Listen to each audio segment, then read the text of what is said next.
started a new sermon series, and it's been honestly a sermon series that I have been over the moon excited to preach.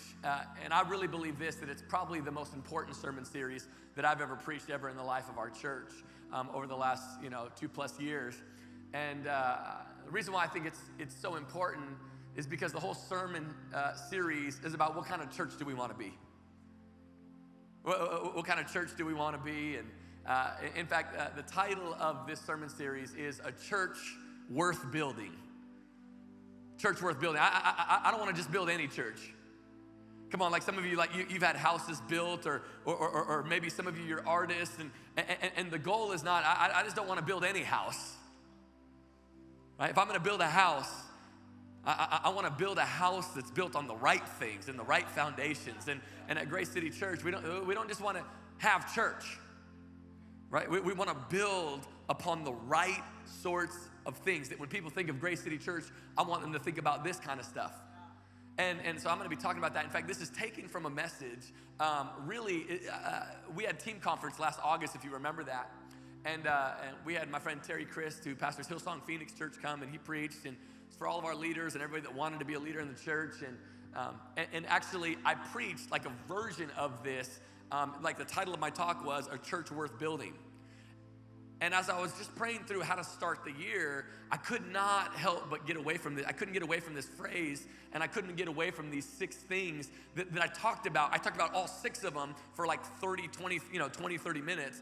But I was like, man, really each one of those things needs to be something that we talk about in the life of our church. And so if you're taking notes tonight, which I want to encourage you to do, I want you to write this at the top of your notes. This is the title of my message tonight: Be Lifted Up. Be lifted up. If you don't like that title, you can pick a new one and write it at the top of your notes, but that's going to be the one I'm going to roll with tonight. And it's really out of John chapter 12, verse 27 through 36. And now Jesus he can sense it, and he knows that his time on earth is coming to an end here pretty soon. He knows that his hour is about to be upon him, where he is going to give his life for you and I. And in verse 27 is where it picks up. He says, "Now my soul is troubled, and what shall I say? Father, save me from this hour. But for this purpose I have come to this hour. Father, glorify your name." Then a voice came from heaven. It says, "I've glorified it, and I'm going to glorify it again." The crowd that stood there and heard it said that it had thundered. Others said, "An angel has spoken to him." Jesus answered, "This voice has come for your sake, not for mine. Now is the judgment of this world. Now will the ruler of this world be cast out." And I love this. "And I, when I am lifted up from the earth, will draw all people to myself." He said this to show by what kind of death he was going to die. So the crowd answered him, "We have heard from the law that the Christ remains forever. How can you say that the Son of Man must be lifted up? Who is the Son of Man?" So Jesus said to them, "The light is among you for a little while longer." Now he's referencing himself. "Walk while you have the light, lest darkness overtake you. The one who walks in the darkness does not know where he is going. While you have the light, believe in the light, that you may become sons of the light." Come on, let's pray together tonight over the preaching of God's word. Lord, I pray that we would surrender ourselves tonight to your word and to what you would say to us. And Lord, we came here tonight because we desperately need to hear from you, because God, we know, God, that when you speak and when we listen, our lives are changed forever. And God, I pray that everything that we would do, God, that it would all be centered and oriented around magnifying your name, Jesus. We love you. We need you. In Jesus' name, amen and amen. Have you ever been doing something and you're participating in something? It could be maybe even like something at work. It could be an activity. But while you're doing it, or maybe shortly after you are done completing the task, you have this thought. You have this thought. What is the point? Come on, you ever been doing something and you're like, maybe you're filling out certain paperwork in your job, and you're like, my job would be so much better. What is the point? Come on, you ever taken a class? Come on, you ever taken a class and you're like, what is the point? I kind of learned this the hard way a little while back. Now, when you get married, whenever you get married, you inherit some of the hobbies. At least your house inherits some of the hobbies and some of the interests and some of the styles and things of that nature of the person you marry, right? It is two lives kind of being blended together, and the two become one, and all that good, awesome Bible stuff. And there was a particular hobby that I did not know that I was inheriting from Christine. I didn't know this because I didn't know people actually did this. Didn't know that people like this in the world existed. I'd never seen any of you. I'd never encountered personally any of you, anybody that did this kind of stuff. But when Christine and I got married, I quickly discovered that our house now has become a house of a puzzler.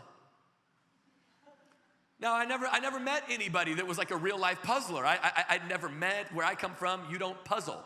That's just not what you do. Any puzzlers in the room? Let me see if you're a puzzler. Let me see.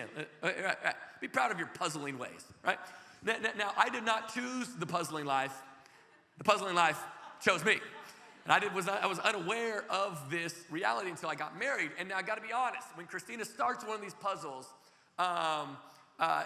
it is a sacrifice that I have to make.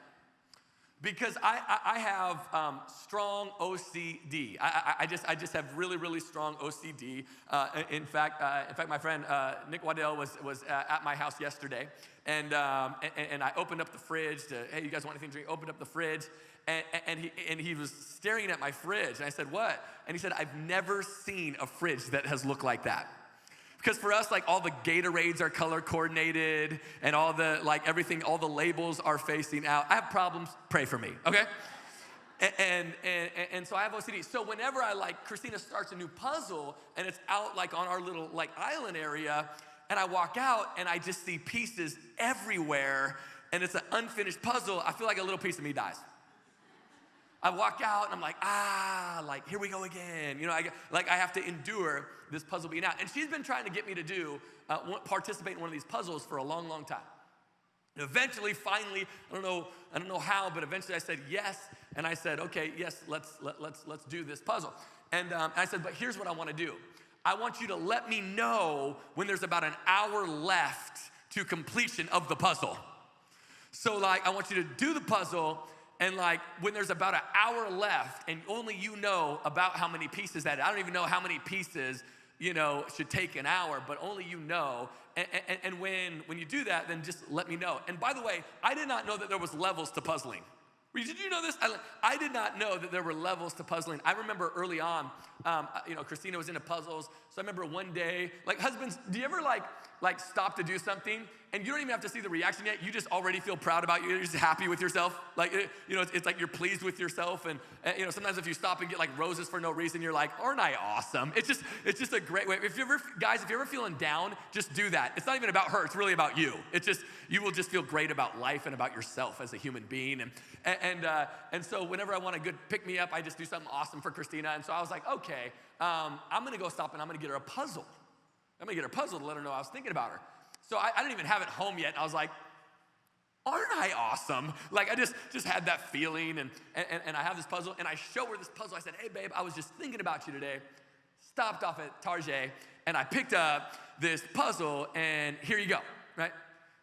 And she looked at it, and I was expecting the opposite of what I got. Because she looks at the puzzle, and she goes, she kind of looked at me. She looked at the puzzle, and it was not joy.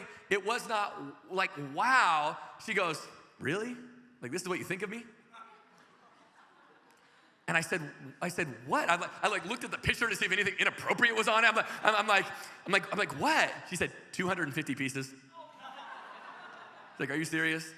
And I was like, what? I didn't know. She goes, you might as well give me an 8-piecer. You might as well it's this will take me an afternoon. I didn't know there was levels to puzzling. She's like, no, this is strictly 1,000 or more house. You need to recognize. It's just wow. This is amazing. I didn't know there was levels to this puzzling. So we get our 1,000-piece puzzle, and I'm like, holla at me when there is 1 hour left. And sure enough, about 6-7 days later, she says, hey, babe, come on. You said you'd come do this. There's an hour left. And so I go up, and I gotta be honest, the puzzle's done in so much as I can see pretty much the whole picture. Now there's a piece here and a piece there, but I get the gist of what the picture is, and I still can't find the right spot that these pieces go. And so I'm like, trying to figure it out, and I struggled. I probably got maybe 2 pieces on the board. However, the piece that she let me do is she let me do the last piece. And I got it for a second when I put the last piece in. Because when I put that last piece in, I felt like I was identifying to what God must have felt like when he breathed and created the world. Because when I put that last piece in, I was like, this is a work of art. I felt so proud, and I put it in. I said, babe, I put probably 3 pieces in the whole puzzle. I said, look what we did. This is amazing. I'm making sure all the pieces are flat, and I'm like, this is amazing. And I have to, come on, when something's so good, you got to stand back a couple steps. This is amazing. But what was crazy is what happened next. Because then what happened next is I said, okay, so now what? She goes, what do you mean? And she grabbed the box and she went to put it in the box. And I was like, whoa. For some reason, it had never dawned on me. I never knew what she did with the puzzles because I wasn't involved in the process. So I was like, whoa. I'm like, aren't we gonna so what do you have to do to glue it? And she's like, what do you mean? I said, don't we keep this and frame it, and someday when we build a house, we can have a whole room dedicated to the puzzles that we have done. I'm like, no. Don't you keep it somehow? And she's like, no. And when she said no, I was going, no. She goes, and put it in the box.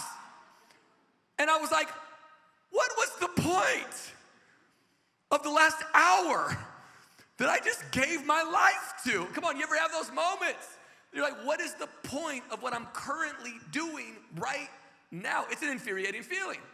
In fact, some people that kind of fly in the face of this are people that work at Disney. Come on, don't you love people that work at Disney? If you let me see your hand if you've been to Disney World. You've been there, a park, it don't matter. Okay, cool, right on. Let me see if you've never been to Disney World. Just keep your hand up, keep your hand up. Lord, I pray right now, blessing and provision, that those people would be able to go to Disney. This is their year, 2018. Let it be so. Come on, I'm speaking things that aren't as though they are tonight, ladies and gentlemen. And Christine and I, one of our favorite dates is to go to Disney World, and we'll go to Disney World. And you know what I love about Disney World is everybody's pumped to be there that works there. At least they fool us into thinking that everybody is pumped. When I go to Disney, I'm like, whatever they're smoking, 2, please. When I'm there, I'm like, I don't know what y'all are on, but let's have a party and bring it over tonight. It's unbelievable. Because you pull up into the parking lot, and even the parking lot people have the big Mickey hand up, and they're like, wow. This is amazing. I've never had so much fun parking. And so I'll park and I'll get on the tram and then you get on the tram and the person that is talking on the tram, they have their little quips, right? They have their little funny things they're getting in. They're like the other day, this was a new one, I hadn't heard this yet. They were like, hey, parents, make sure you got your children, and children, make sure you got your parents with you. Just I'm like, oh, that's cute, that's funny, just kind of nice. And then you get into the park. You're looking around, and it's like, yeah, of course I expect the characters to be characters. I expect them to be into it, but I don't expect to look over and see the person taking out the trash going,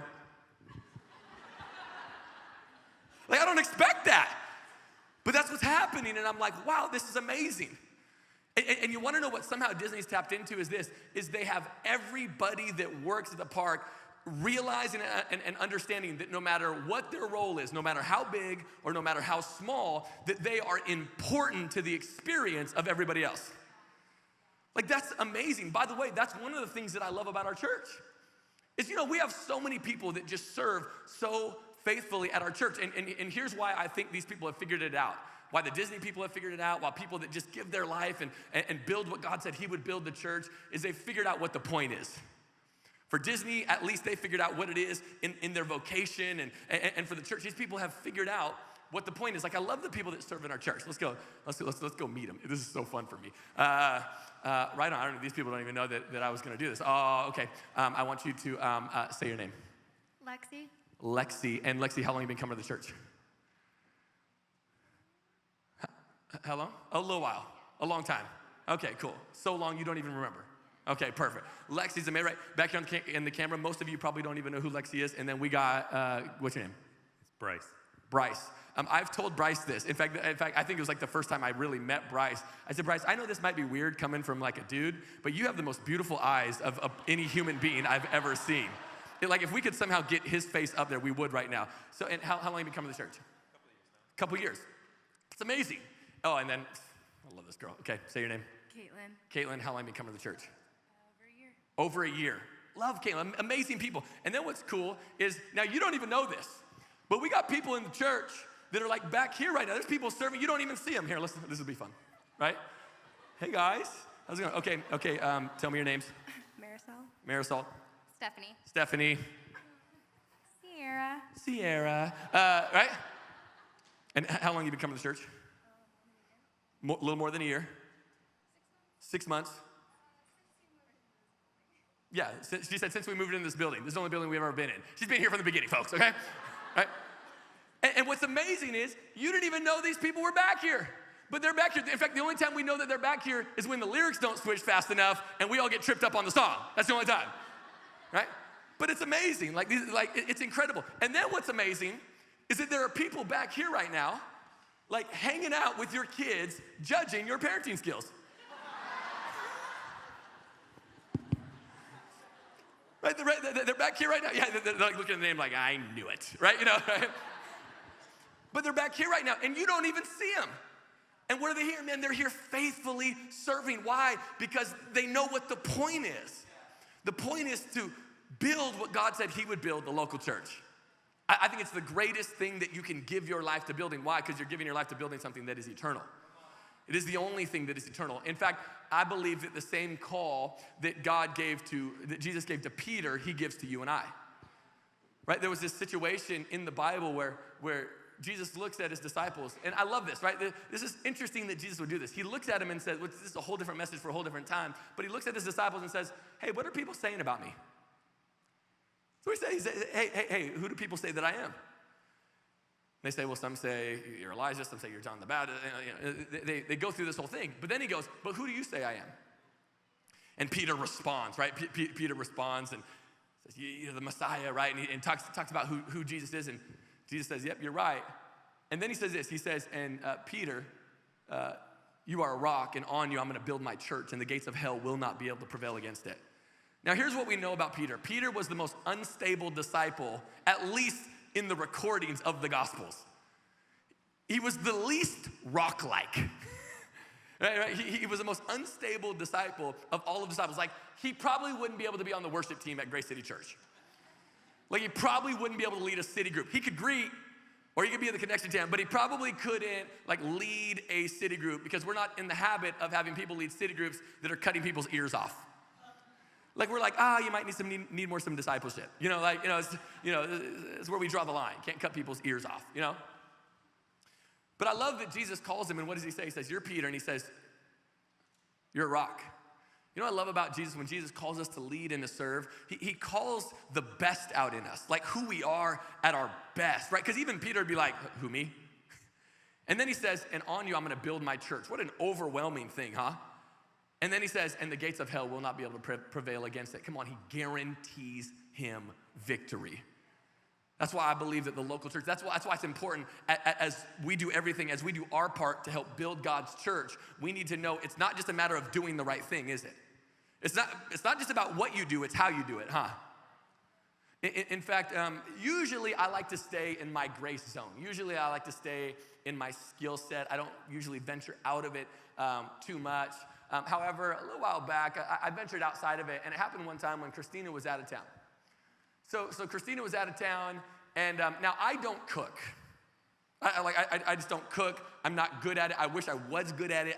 I'm not good at it. I am great at doing dishes. So Christina cooks, and I do dishes because she's a phenomenal cook, and I know it sounds braggy, but I'm really good at dishes. Okay, I know it sounds a little braggy, but I'm really good at dishes, okay? But on one particular occasion, I go, I'm gonna give this thing a go. How hard could it be? And so I'm like, okay, I can do this. And there's a particular dish of Christina's that I really love, and it's a salmon and rice dish.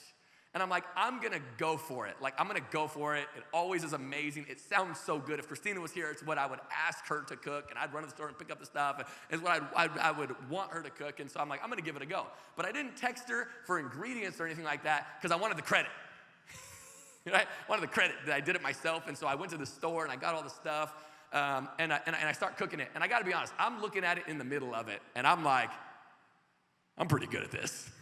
I'm like looking at it and I'm like, man, I got this thing unlocked. This is going really good. And then I plated it. I made sure I plated it like Christina does. I gotta be honest, it looked phenomenal. In fact, I even took a picture of it and I sent it to Christina. And I said, look what I did. Affirmation, please. Like, I was so excited about what I did, and I kind of set up the show I'm gonna watch, and I sit down. I gotta be honest, I took a bite, and it was unedible. I took a bite. Come on, you ever had rice that isn't cooked all the way through? It's like crunching in my mouth. Like, it was awful. I started to take a bite of the salmon, and it felt like undercooked, and I could feel the salmonella like flowing through my body, coursing through my veins. And I was like, ah! And I was like, but man, it looked just like Christina's. But the problem is, it's not just about what you do. It's about how you do it. And at Grace City Church, we didn't just plant a church to just be another church. We planted a church so that we could make a difference in people's lives in a dramatic fashion. So we have to be extra mindful of how we are doing what we are doing. And so here's my point. My only point tonight is this. And for the next 6 weeks, we're going to talk about 6 of these phrases. The first one is this: a church worth building is one where his presence is magnified. I mean, a church that I want to be a part of, man. A church that I can't wait to show up to. A church that just gets the blood coursing through our veins is one where Christ, the presence of Christ, is magnified above all else, above anything that we do, that Christ is magnified. And not just Christ, but the finished work of Christ on the cross is magnified. And in verse 27, it says, now is my soul troubled, and what shall I say? Father, save me from this hour. But for this purpose I have come to this hour. Father, glorify your name.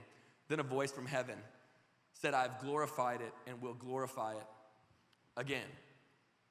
You know, there are many things that bind us to people, huh? Like inside jokes has a way of binding us with people, right? Come on, you ever have a good inside joke with somebody and you're the people that like you both are laughing and everyone's looking at you like not liking you? Right? You know, but what? You just feel so connected to that person. Like you can just give that person a look and you just start laughing. You have this kind of inside track. Those kind of things bind us. Where we work binds us, right? You know, because we're in proximity to people. Our last name binds us, sometimes for good or bad. Binds us, right? It's like, we have our family. We didn't choose them. They were allotted to us, and we have them, and that binds us. And there are a lot of things that bind us to other people. But I've come to realize this over my years of pastoring people and just living life is that very little binds us more to people than when we have experienced hardship with people. Very little will bind you more with people than when you have went through a really difficult time and they stuck with you. Very little will bind you more, man, when you've went through heartache and you've cried with people and you've laughed harder than you've ever laughed and you've made it through things and people have seen you, the good, bad, the ugly version of you. Come on, they've seen you when your character is great and they've seen you when your character is not so great. And very little binds us together more than that. And you know what I love about the God that we serve is that the God that we serve got down and got in the dirt with us. The God that we serve, right? The Jesus that we serve came down, didn't cling to his rights as God, but actually came to earth to die on a cross for our sins. Can I just tell you, that alone, if that is all I knew about Jesus, causes me to magnify him. Causes me to say, man, he is a God that is worthy of praise, that he is a God that is worthy of adoration, because he's not just with me in the high moments, he's with me in my darkest moments. He's with me in my moments of deepest sin. He's with me in my moments of deepest regret. He's with me in my moments of deepest shame, and he is with me. But the problem is that we got to be careful and we got to be mindful that we are listening in for the grace of God. What I mean by that is sometimes we can kind of be like hearing, but we're not listening, right? In fact, I know no husbands in the room wrestle with this. I'm sure I am the only one.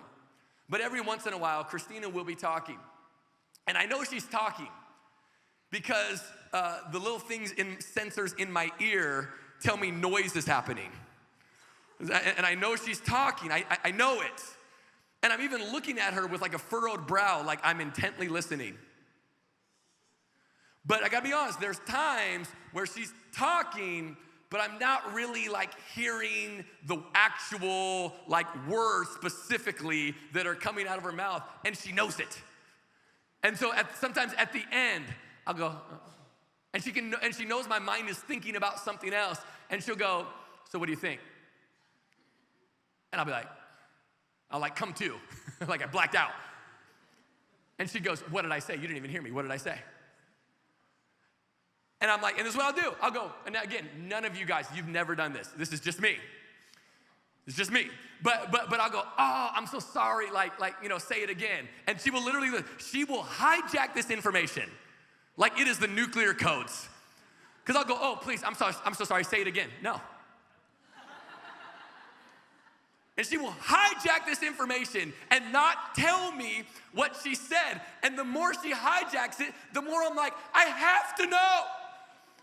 There has not been a sentence that you have said that matters more to me than knowing the information that you said. Who knows, you could have said something that could change my life radically. Please give me another chance, right? That's usually how those conversations look like in our home. Why? Because sometimes you can hear, there's noise going on, but we're not really paying attention. You want to know one of my biggest fears in the church? I think this happens all the time, is we've heard the gospel so much.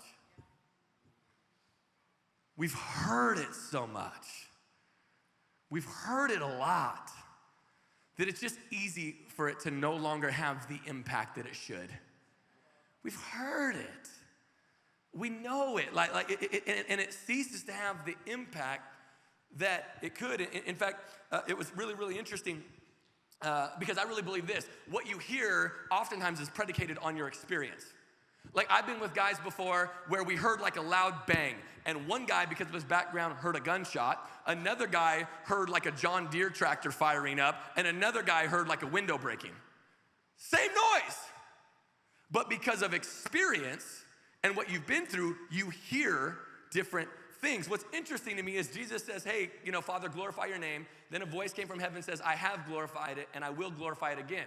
What was God saying? That I've glorified it in the coming of Christ, and I'm going to glorify it again in the death and resurrection of Christ. In fact, I'm in the midst of glorifying my name on more than one occasion. I've glorified it. I'm going to do it again. And that's what we got to keep hearing. We got to be paying attention. And some thought it was thunder, or that it was an earthquake. Some people thought it was angels, but the reality, it was God doing what he was doing. You and I got to continually be working hard to perceive what God is doing. Otherwise, we'll get off track. Like, for example, one of the indictments about our church sometimes, and I try to like not listen to stuff or not read stuff, or if I get some kind of weird message on like Twitter or Instagram or something like that, I try to just not read it. But one of the things, kind of indictments on our church sometimes, is that we're too grace-oriented. And I'm like, yeah, that's my reaction. I'm like, first of all, it's like, hello, it's not false advertisement. That's the name of our church. Right? In fact, just recently, there was somebody that was like, they were having a conversation. They're like, man, I wish it was like, we talked about this sin more and that sin more. It's always funny how people never talk about their issues. I wish we'd talk about this. I wish we'd talk about that. I'm like, let's talk about you. We should talk about this. Let's talk about that. And then the conversation even got to a place where the person said, Grace City is too gospel-centric. It's too gospel-centric. And again, I do know how you get there. Why? Because you hear based on your experience. And if you haven't been captivated and overwhelmed with the gospel, I don't care what your doctrine is. Because when you've been captivated and overwhelmed with the gospel, you quickly realize that is the only message there is. And what you and I kind of tend to see is that, by the way, a lot of us in here, like me included, I've tried the law message. I've tried the law thing. I've tried the law-centric life. I've tried working harder. How much better has your life gotten by trying harder? I'll wait. Come on, when was the last time you were like, I'm gonna try harder, and you're like, ta-da. It's not usually how it happens. Usually how it happens is you get a greater revelation of God and what he thinks about you and his plans for you, and then all of a sudden your character starts changing, not by trying harder, but by surrendering to the gospel message that is Jesus Christ. I've tried the law message. Like my first 17 years of my life, I wasn't following Jesus, and I was trying everything. I was trying to garner influence. I was trying to impress people. I was trying to get better, and it didn't work. I fought the law, and the law won. It's the way it goes. But there's something about grace. And then it goes on to verse 30.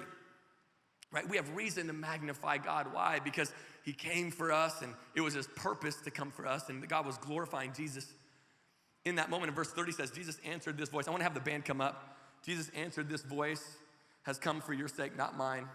And then in verse 32, he says, and I, when I'm lifted up from earth, will draw all people to myself.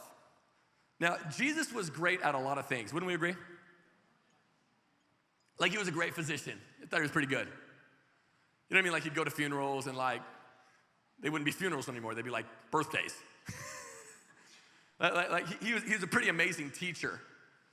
And the reason why, in my opinion, Jesus was such a great teacher is because he would say things that would confound religious people but would make perfect sense to common people. Like his message was both too elevated for the self-righteous and yet could get on the ground floor with the uneducated. That's what makes Jesus such an amazing communicator to me and such an amazing teacher. And he was good at so many things, but he wasn't good at everything. In fact, one of the things he wasn't very good at, in my humble opinion, is self-promotion. Like, Jesus was not a good marketer of himself. Like, right? Because here's what he would do. He would heal people and he'd go, hey, come here. Now go and tell no one.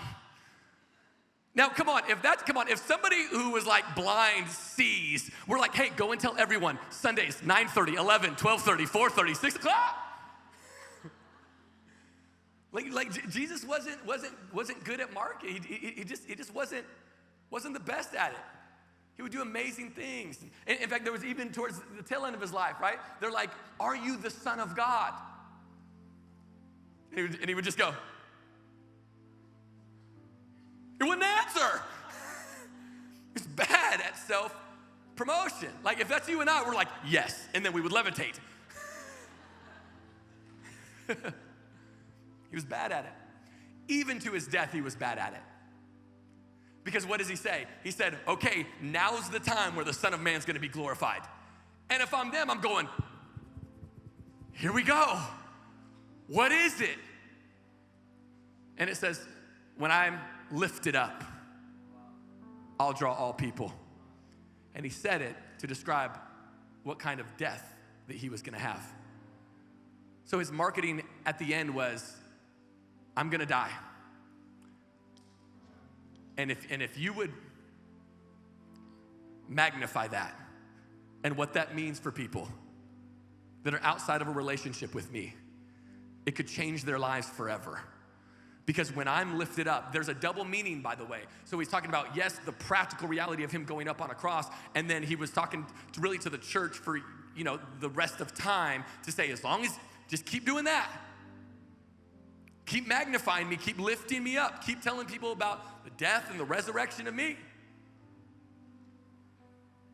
I was teaching a class, I was helping, I got invited to Southeastern this last year to come like guest talk or whatever, and I was there, and they wanted to do some Q&A and talk about church stuff.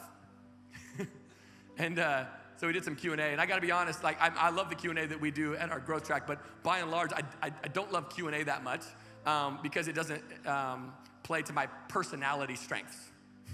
What I mean is, I struggle in a particular area. It's one of the downsides of my leadership, and our staff knows this about me, is that it's easy to tell when I get annoyed.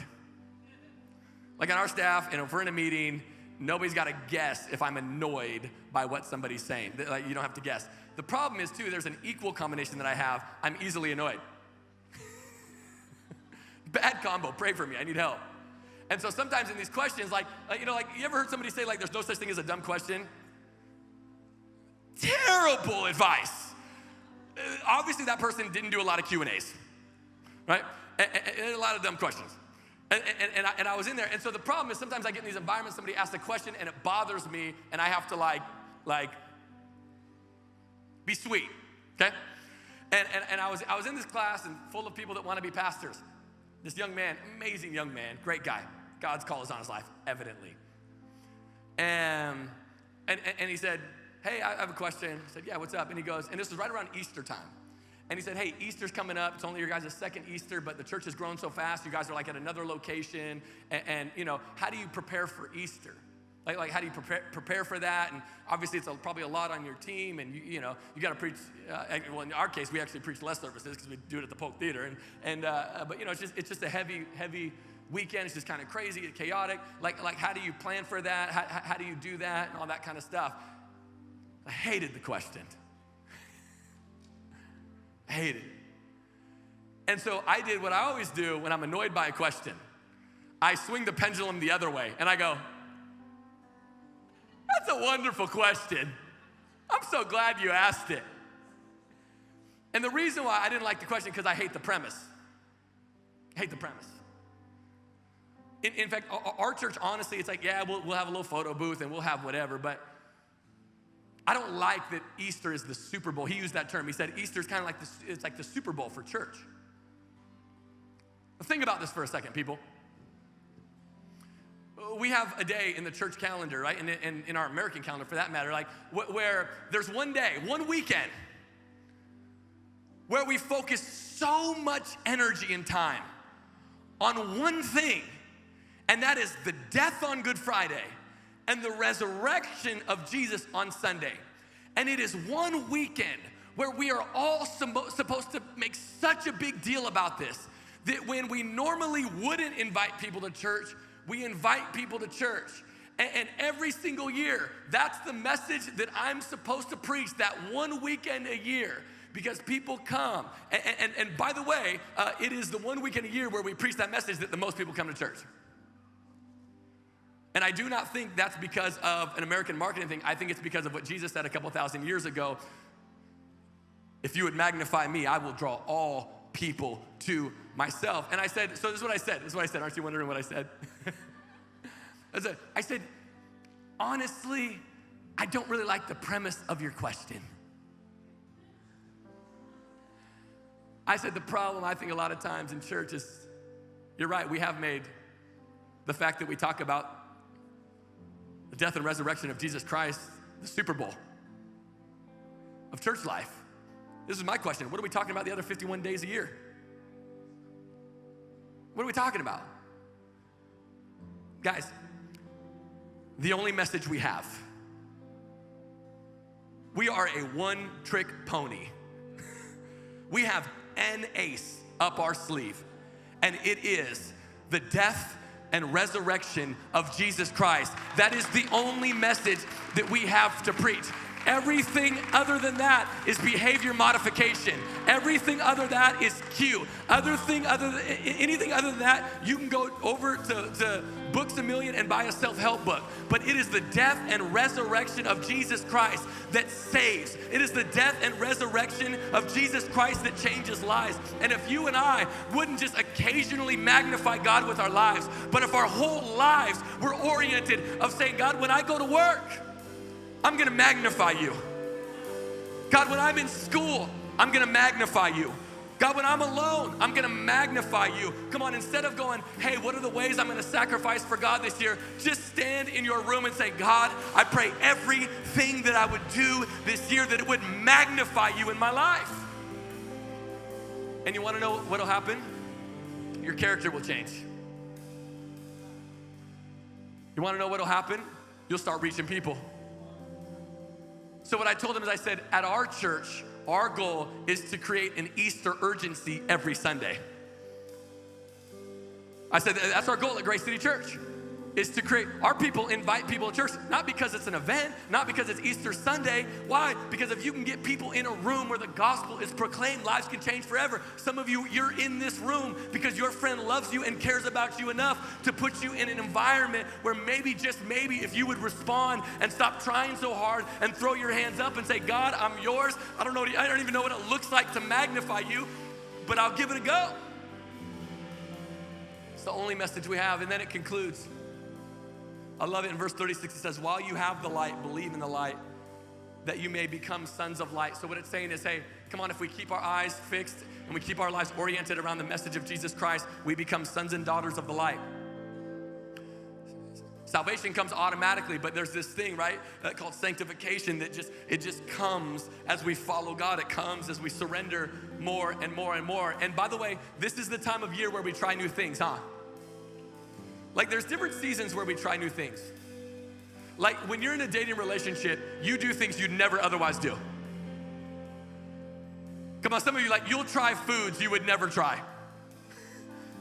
Why? Because you don't really like that kind of food, but she likes it. So, all right, I'll try it. Come on, some of you, like you've been dating somebody and you would never wear those clothes that you're wearing right now, but she kind of likes it. Try new things. Right? This is what I want for our church. Wherever you are in your faith journey, my prayer for all of us would be this, is that this would be a year where we would take the next step in how we magnify God in our lives. Wherever you are.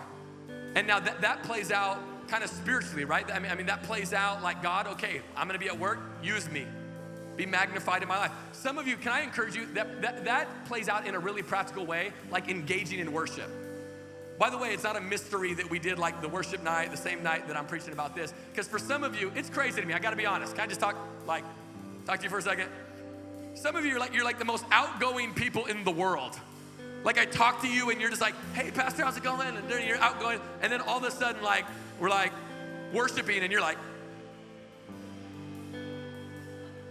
there's no burden, battle has been won. Find the note, one, like, you know? And I'm like, engage. It's okay to engage. I know for some of you, it's like, man, just give me this. Wherever you're at, take the next step. I don't want to be where I was last year. God, I want to take a next step. And can I tell you, yeah, that, you know, worship isn't like lifting your hands or not, but I'll tell you what, worship is a posture of the heart, and a posture of the heart always comes out who we are. Always. So it's not about lifting your hands, it's about letting that spirit inside of you that is screaming to worship God loose. Say, wherever I am, I'm gonna take the next step. And the strategy that God has given you and I to reach people is to magnify Jesus. People ask me all the time, hey, how's Grace City Church growing so fast? I said, I really don't want to oversimplify it, but Jesus said, if you magnify me, I will draw all people. What we try to do every Sunday in every city group and everything that we do, every youth night on Wednesday night, through GCL, every ministry that we have, our goal is to just make as big a deal of Jesus Christ as we humanly can. We're not perfect because here's the reality. There's nothing that magnetic about you and I. It's like, come on, man, people aren't coming to church because we have fog. Oh, I heard they have fog. There's not that much magnetic about you and I. But there is something irresistible about the gospel message of Jesus Christ. There is something magnetic about that. And come on, let this be a church that does everything we can to magnify the presence of God. Come on, let's stand to our feet tonight, Grace City Church.